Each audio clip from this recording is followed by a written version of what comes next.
tay họ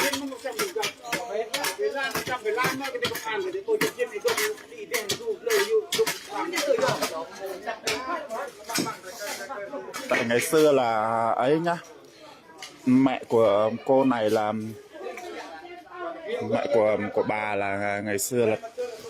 thì cũng có điều kiện là cũng có bỏ ít của cái, cho nên là kẻ gian nghe thấy nghe tin đồn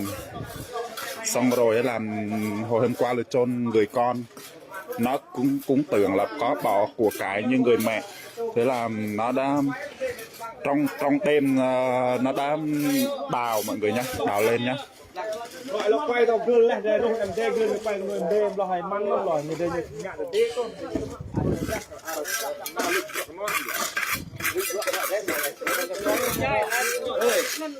mình tên lại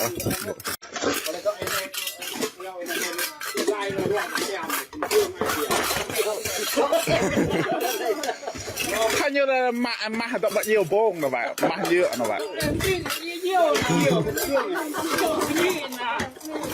đây nó đi rồi để bác này này tôi cái này về đây mất cho cây không dùng sao mà như lông kẹ họ đảo thằng nhận đinh mà vậy. bây giờ khi họ đưa lên một này ấy à một nằm mong à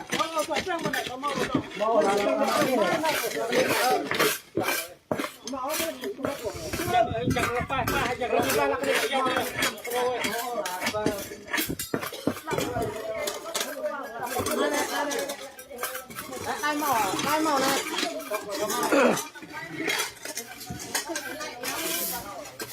bây giờ em mọi tấm nặng từ mắt bằng này cái nọ dạng tuôn để lao từ họ dạ họ thời doan thời đề vậy.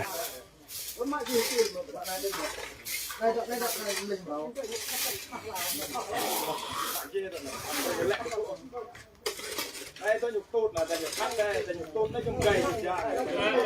đây muộn lắm à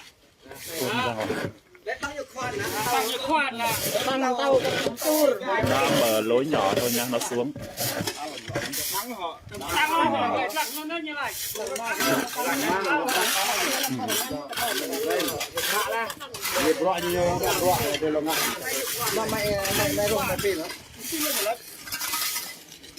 lèo mặt lên người tôi mới ba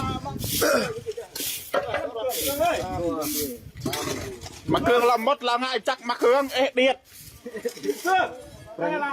mưa rô này lâu rô mất thâu lứa mất thâu rô mà hội ông trên này ông sao đâu em rồi cái tình yêu dạy cỡ nằm ra mà hội ông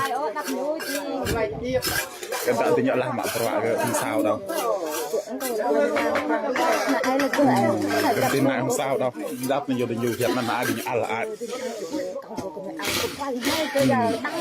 rất là lười thôi làm bạn phá cái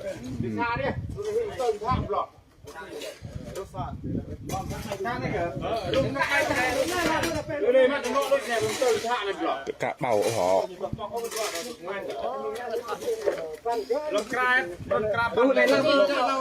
rồi này lâu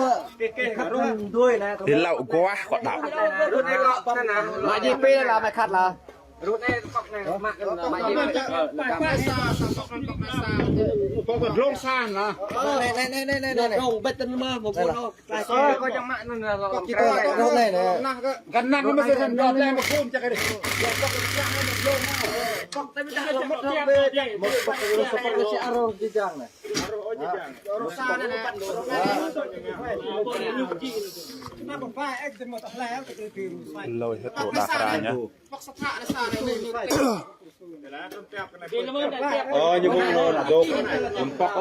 nhưng mà tôi thao bóc gỡ số thôi nhưng một nhưng thật bóc có tôi là chỉ thông một số tận này số con này số hấp hút một về nhục tụt nó tôi một thằng nó này ta cái thằng này đâu này tận về mà nó xài mai bạn sao đây là năng là lục hết đồ đạc rồi nhá, nó lục hết đồ đạc nhưng mà cái nắp nó không có mở được bởi vì vướng cái bê tông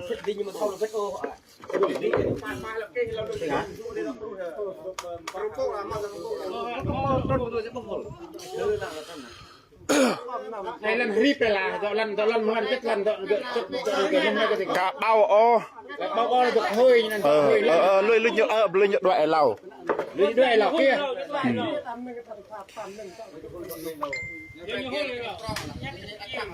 có luôn anh ơi, sao lại không có?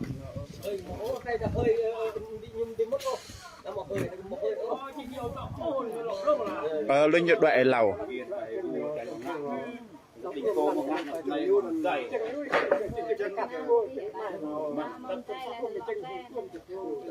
về cao yên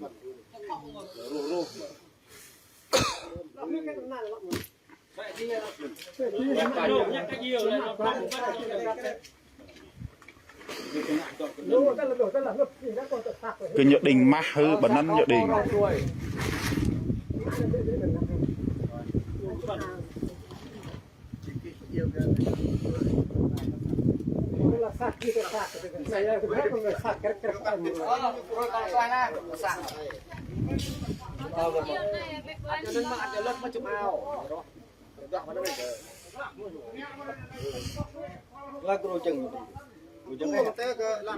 Chẳng như ta tua mình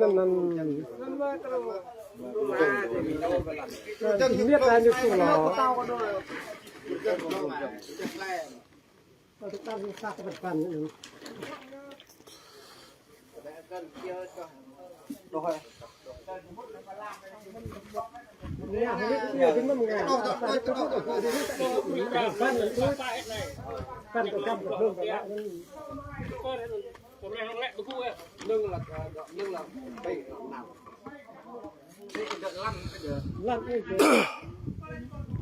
lần tầm mình cái fan đi của tôi phát một fan cái sắc tận của tôi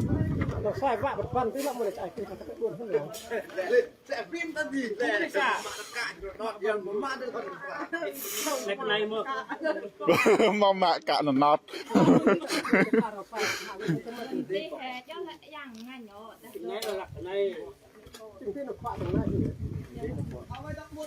cái thòng hay tình nhủ ọ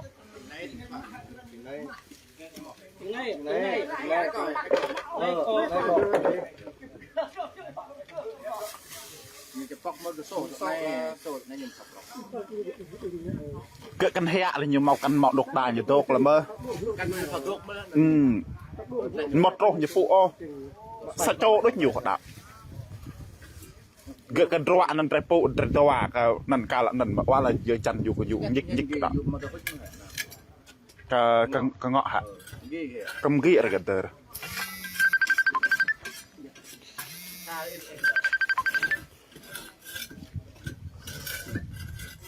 beri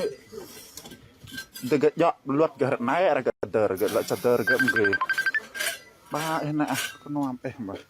orang gak tuh kuai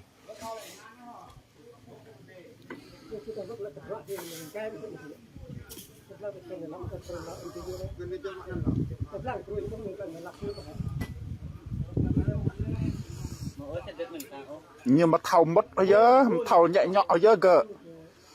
gak băng nhọ điệt mà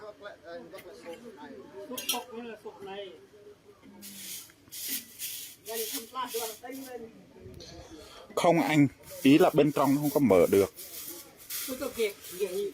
tại nó vướng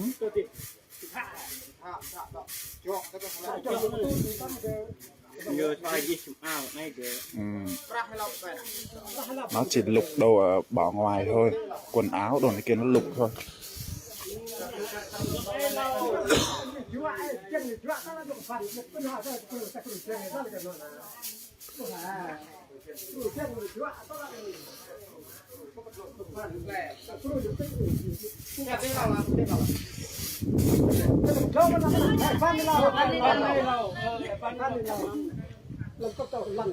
giáp kiệu tầm màu này ó quài sạc đầy thời bề mất thao à cái tôi cáiนั่น là tụng sa sự mang cái cả thủ ô cái cái chânนั่น lạiนั่นlà phụนั่นเนี่ยเขาcảนั่นnọt cái này như vậy à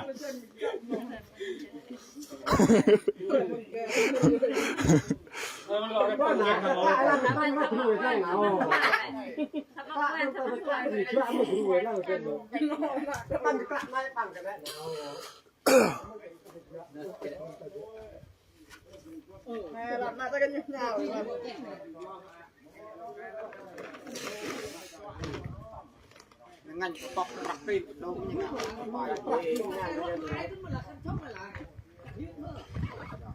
dâm ngàn này lòng pra mơ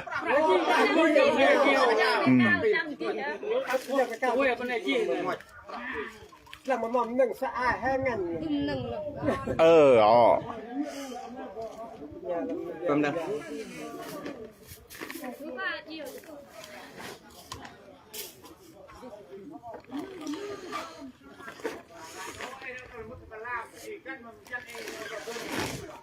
thay như chẳng bỏ hụi hay như là dục pra hẳn của đạo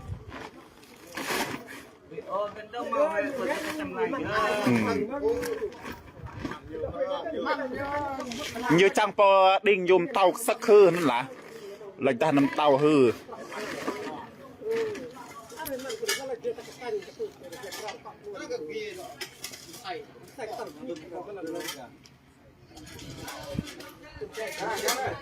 nó đào mộ lên em tôi tưởng bỏ vàng đồ á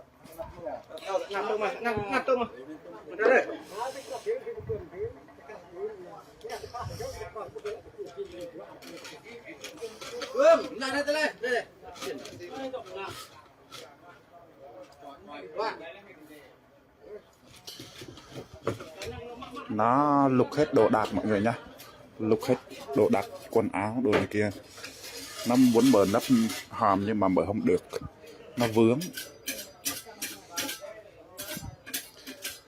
Một người hay không biết là một người hay hai người đó, nhưng mà nó dở lên không được, nó dở nắp không được.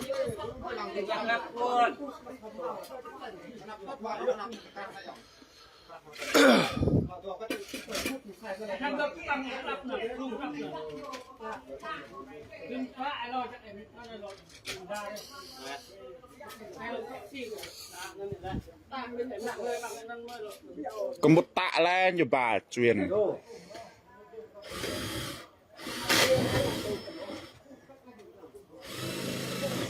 thông bộ hạt đơ như hạt mất đỏ như tục lăng.